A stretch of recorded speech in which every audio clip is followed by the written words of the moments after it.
বুধবার সাত সকালে মালদায় চায়ে পে চর্চায় অংশ নিয়ে বিভিন্ন ইস্যুতে রাজ্যের তৃণমূল সরকার এবং তৃণমূল দলের বিরুদ্ধে একের পর এক তোপ দাগলেন বিজেপির রাজ্য নেতা দিলীপ ঘোষ। এদিন সকালে তিনি প্রথমে মালদা শহরের রাজপথে দলীয় নেতা কর্মীদের নিয়ে শরীরচর্চার অঙ্গ হিসাবে প্রাতঃভ্রমণে বের হন। প্রাতঃভ্রমণ সেরে মালদা শহরের ফোয়ারা মোড়ে দলীয় নেতা কর্মীদের সঙ্গে চায় পে চর্চায় অংশ নেন। বেশ খোশ মেজাজে চা খেতে খেতে দলীয় নেতা কর্মীদের সঙ্গে এক প্রস্ত সাংগঠনিক আলাপ আলোচনা সেরে নেন। এরই ফাঁকে সাধারণ মানুষের সঙ্গে জনসংযোগ করেন এবং সবশেষে সংবাদ মাধ্যমের মুখোমুখি হন। সাংবাদিকদের বিভিন্ন প্রশ্নের জবাবে রাজ্যের তৃণমূল সরকার এবং তৃণমূল দলের কড়া সমালোচনা করেন বিজেপির রাজ্য নেতা দিলীপ ঘোষ। সুপ্রিম কোর্টে লড়ছেন মুখ্যমন্ত্রী, আমার মনে হয় ইলেকশনের পরে ওনাকে ওই কাজই করতে হবে, সেটাই প্র্যাকটিস শুরু করেছেন। মুখ্য নির্বাচন কমিশনের বিরুদ্ধে একখাট্টা হচ্ছে বিরোধীরা, চলতি অধিবেশনে ইমপিচমেন্ট আনার প্রস্তুতি।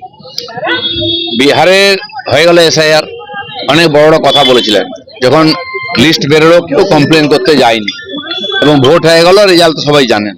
সেজন্য এই চেঁচামেচি যেটা করছেন ওনারা এসআইআর কে আটকাবার জন্য, কারণ পশ্চিমবাংলাটা হচ্ছে বিরোধীদের গড়, একমাত্র নেত্রী মমতা ব্যানার্জি। এখানে যদি উইকেট পড়ে যায় তাহলে ভারতবর্ষের বিরোধী নেতা বলে কেউ থাকবে না, কারণ ভারতবর্ষের মানুষ এখন আর শুদ্ধিকরণ শুরু করেছে। ভারতবর্ষে স্বচ্ছ ভারত তৈরি করছেন পাবলিক, দুর্নীতি মুক্ত ভারত, হিংসা মুক্ত ভারত, দেশদ্রোহী মুক্ত ভারত, আর এ প্রত্যেকটি নির্বাচনে সেটাই হচ্ছে, সেটাকে বিরোধীরা ভয় পাচ্ছেন।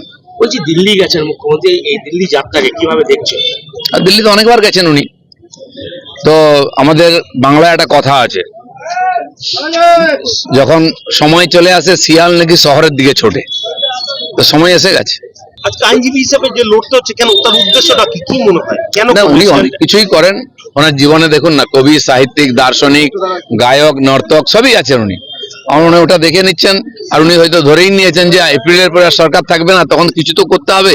কল্যাণ ব্যানার্জি আর দুজন মিলে ফাইল নিয়ে সুপ্রিম কোর্টে যাবেন।